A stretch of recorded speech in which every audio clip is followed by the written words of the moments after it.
What's up mga kapisngi? So, yeah. So, another day and another journal na naman to. So, November 6 ngayon. Ito yung day 4 ng ating challenge para sa ating sarili. November 6 ngayon, pero day 4 pa lang to. Kasi may mga gap tayo. And yung gap na yon is yun yung rest day natin. So, yun yung pahinga natin. So, ayun na nga, pumunta tayo ngayon sa dorm para doon tayo magbuhat.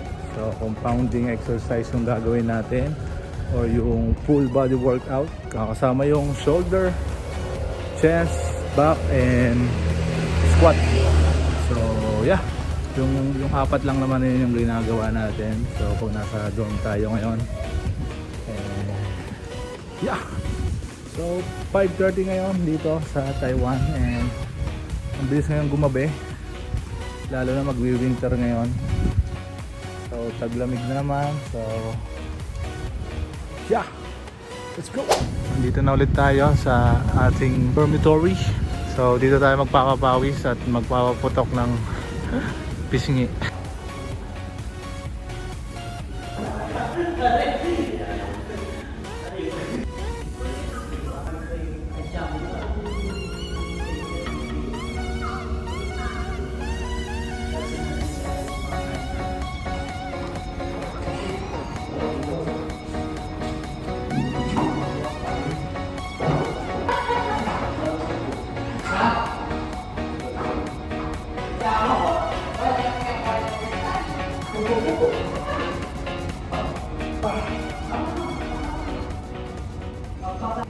Oh, good shit.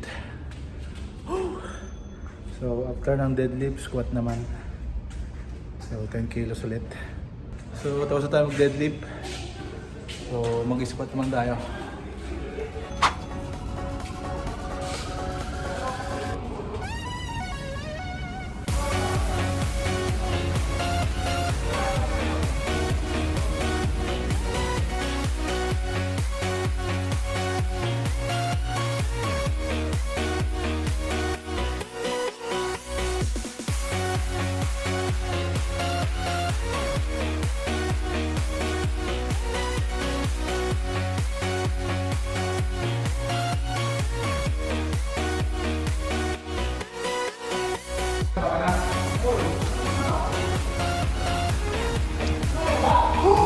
Good shit.